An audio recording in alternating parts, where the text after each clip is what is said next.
That beat-up Toyota is embarrassing our family, my sister Brianna shouted across the parking lot of the Pinehurst Country Club. Get a real car or don't come around anymore. I looked down at my keys, then back at my 2015 Toyota Camry.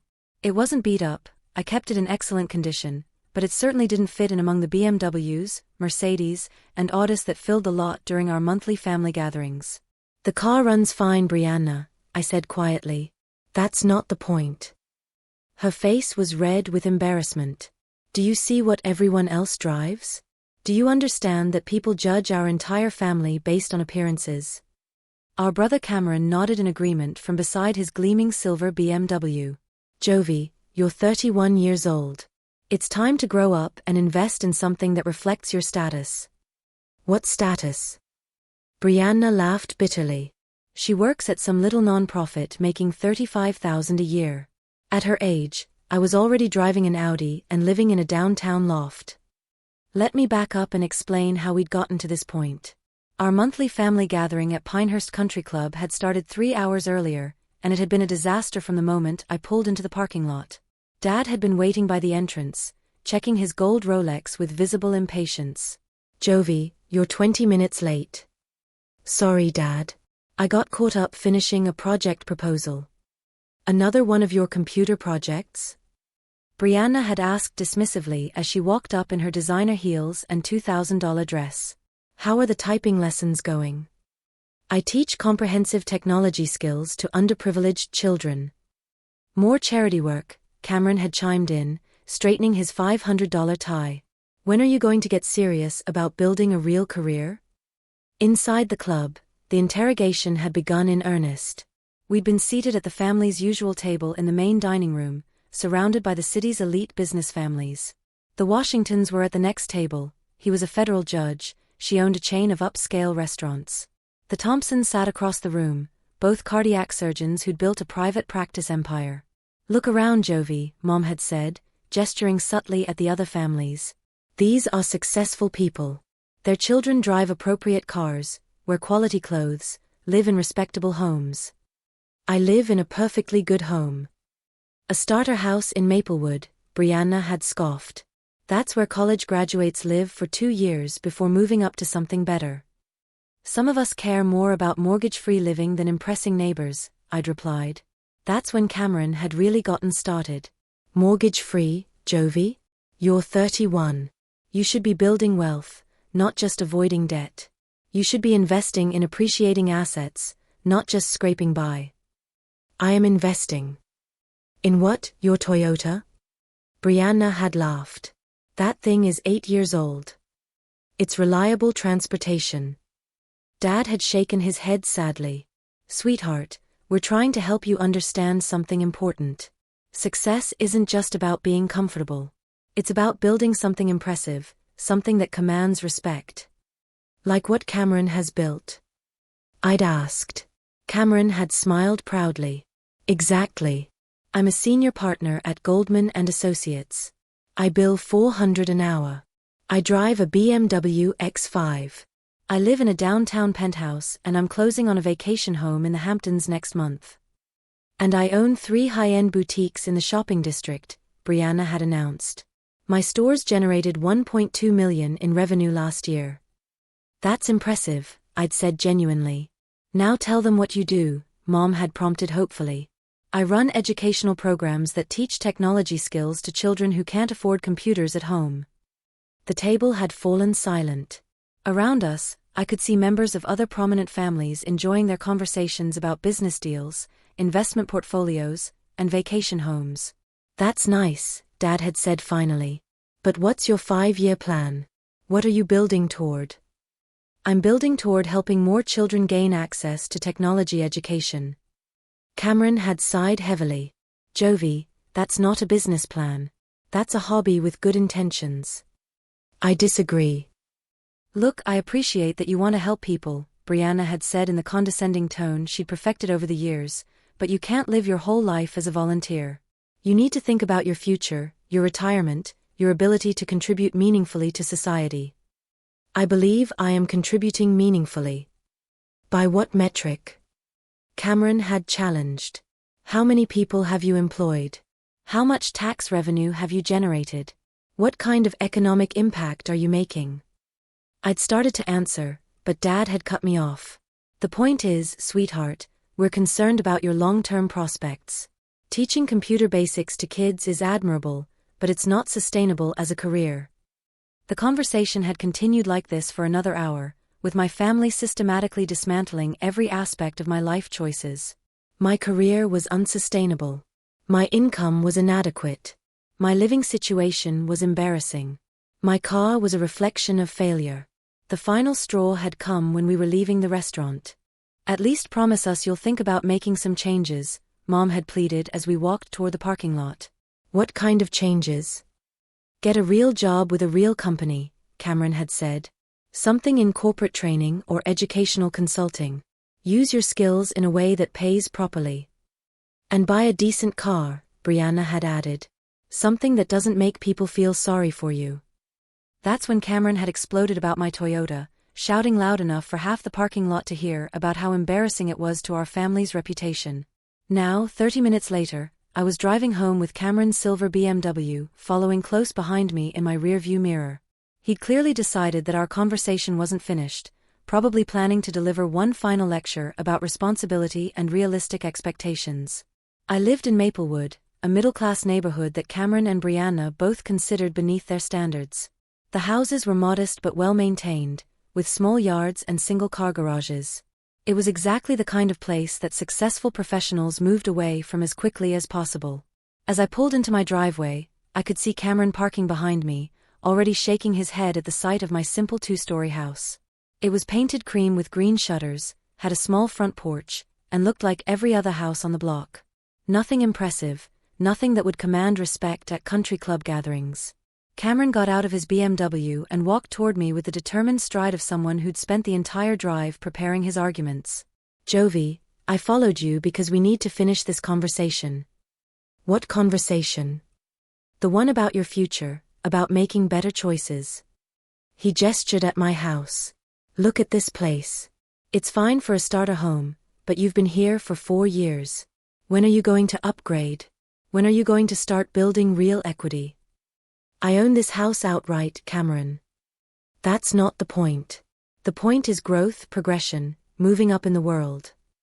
He looked at my Toyota sitting in the driveway. And that car needs to go.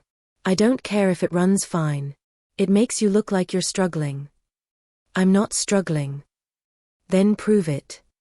Show me one thing in your life that demonstrates success.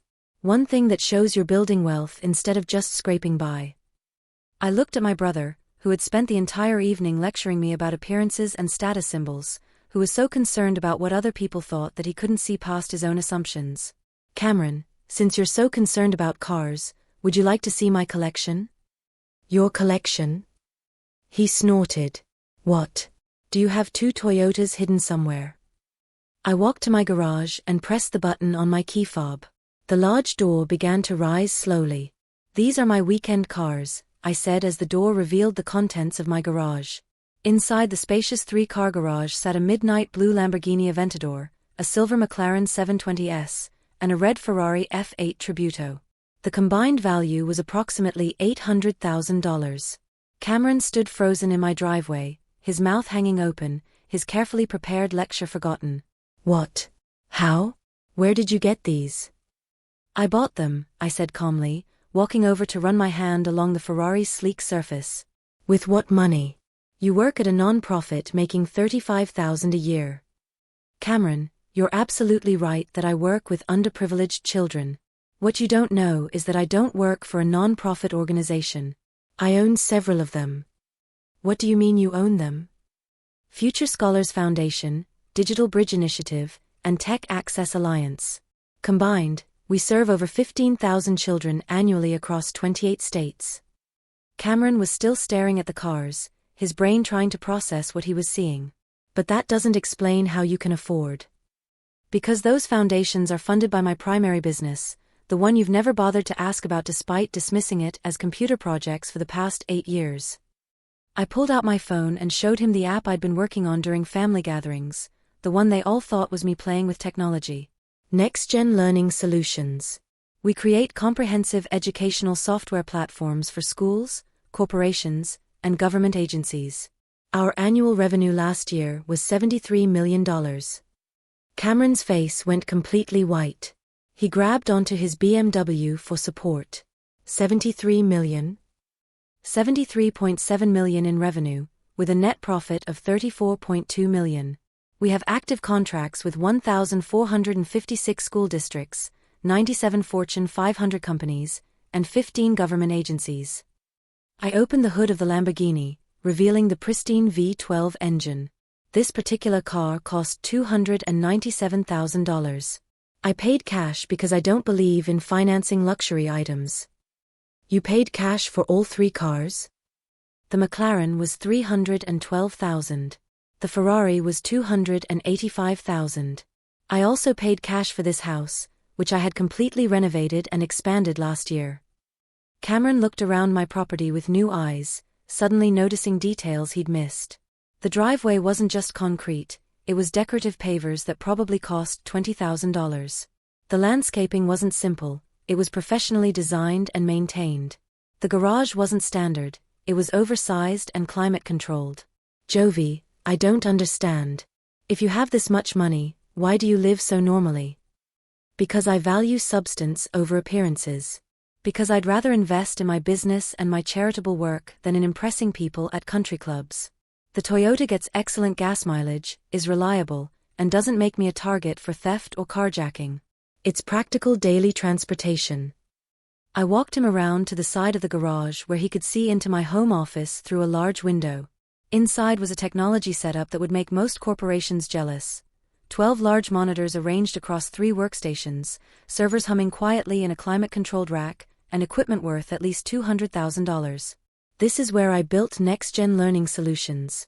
This is where I manage contracts worth tens of millions of dollars. This is where I design educational programs that are transforming how children learn technology skills. Cameron pressed his face against the window, staring at the sophisticated setup. But you never said anything. You let us all think you were just doing charity work. I am doing charity work. That's the point you're missing. My business generates enough profit that I can fund extensive charitable programs while still building personal wealth. My phone rang, interrupting our conversation. I glanced at the screen and saw it was Dr. Robert Hayes from Columbia University. Excuse me, I need to take this. Hello, Dr. Hayes. Jovi, excellent news. The university board has approved your proposal. Columbia will be implementing next-gen learning solutions across all our computer science and education programs starting next semester. Cameron's eyes widened as he read the caller ID on my phone screen. That's fantastic, Dr. Hayes. What's the contract value? $14.3 million over 4 years, with automatic renewal options. This will be the largest educational technology contract in Columbia's history. I'm honored. My development team will begin customization immediately. After I hung up, Cameron was staring at me like I was a complete stranger. Columbia University. You just signed a $14 million contract with Columbia. One of many. We also have active contracts with Harvard, Yale, Princeton, Stanford, and Caltech. All the Ivy League schools? Most of them, plus major state universities, community colleges, and specialized institutions. Education is an $800 billion industry, Cameron. Technology spending in education grows by 18% annually. I unlocked my phone and showed him our client dashboard. These are our current active contracts. Total value, $412 million over the next 5 years. Cameron sat down heavily on my decorative stone retaining wall, looking like he might faint. $412 million in confirmed contracts. Yes. We also have $96 million in pending proposals and $173 million in renewal options. Jovi, how long have you been doing this? I started Next Gen Learning Solutions 9 years ago, the summer after I graduated from MIT. MIT? You went to MIT? Full academic scholarship plus a research fellowship. Master's in Computer Science with a specialization in Educational Technology. Cameron put his head in his hands. We all thought you went to State University. Because when I tried to tell you about MIT, Dad interrupted to talk about your law school graduation, and the conversation never came back to my education. I walked over to the Ferrari and opened the driver's door. Would you like to see the rest of the property? There are some other things you might find interesting. There's more. I started the Ferrari. The engine roared to life with a sound that probably woke half the neighborhood, and gestured for Cameron to follow me in his BMW. We drove around to the back of my property where what appeared to be a small guest house sat among mature maple trees. What's that building? My primary development facility. The home office is for routine administrative work. This is where we create the actual software products. I used a keycard to open the building, revealing a state-of-the-art technology laboratory that looked like something from a major corporation's R&D department. Cameron walked through the facility in complete bewilderment, looking at servers, development workstations, testing equipment, and prototyping stations worth more than most people's annual salaries.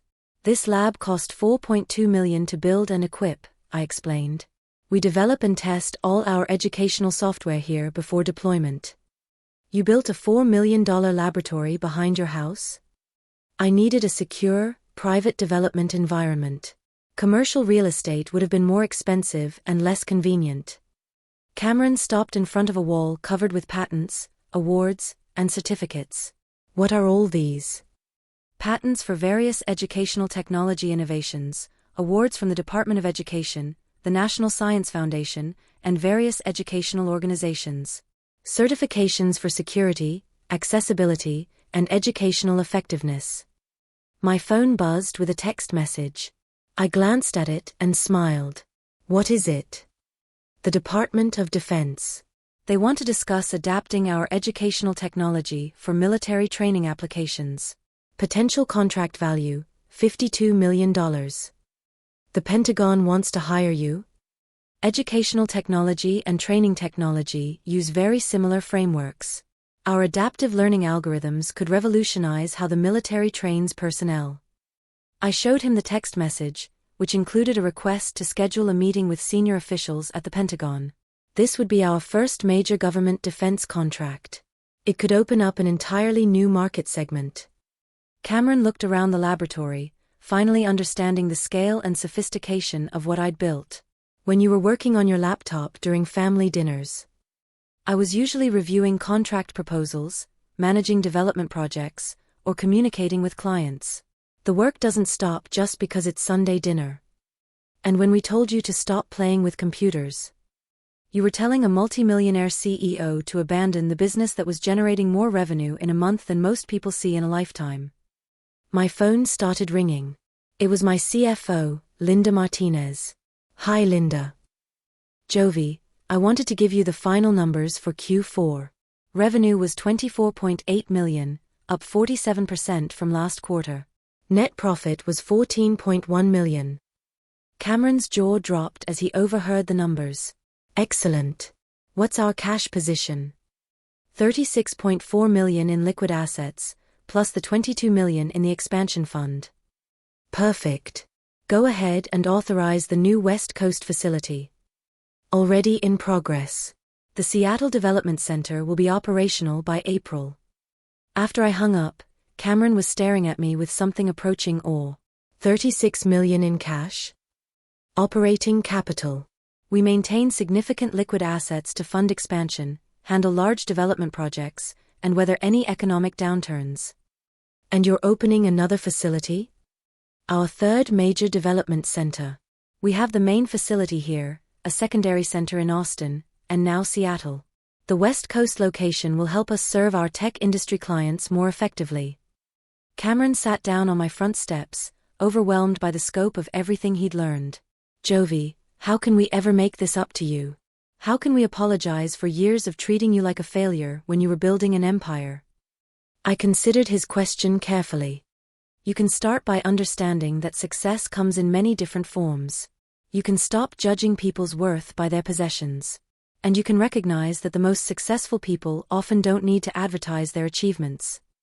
What else?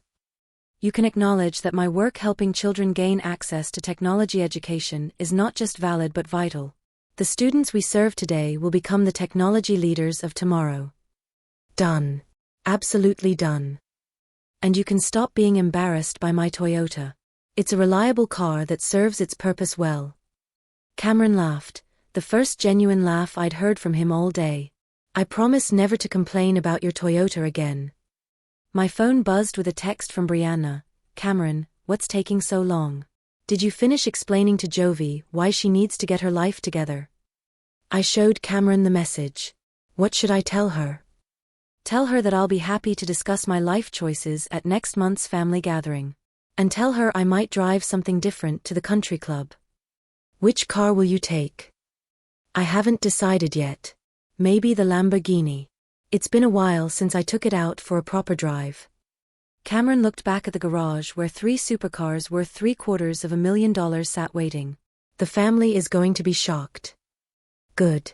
Maybe next time they'll ask questions about people's lives instead of making assumptions. As Cameron prepared to leave, he turned back to me one more time. Jovi, can I ask you something personal? Sure. When I was shouting at you about your car being embarrassing, what were you thinking? I smiled, remembering my exact thoughts from 3 hours earlier. I was thinking that you cared more about impressing strangers at a country club than you did about understanding your own sister's accomplishments. And now I'm thinking that maybe this family can learn to value substance over appearances. As I watched his taillights disappear down Maple Street, I realized that sometimes the best response to judgment isn't argument or explanation. Sometimes it's simply letting people follow you home and discover how wrong their assumptions have been. My phone started ringing almost immediately, first Brianna, then Mom, then Dad. Cameron had clearly made some urgent phone calls. I let them all go to voicemail. Tomorrow would be soon enough for conversations about respect, success, and the difference between appearing wealthy and actually being wealthy. But tonight, I was going to take the Ferrari for a drive through the city with all its windows down and its engine singing, just because I could. After all, when you've built a $96 million fortune by age 31 while simultaneously running charitable programs that have helped 15,000 children, you've earned the right to enjoy your success, even if you prefer to keep it quietly parked in an unassuming garage.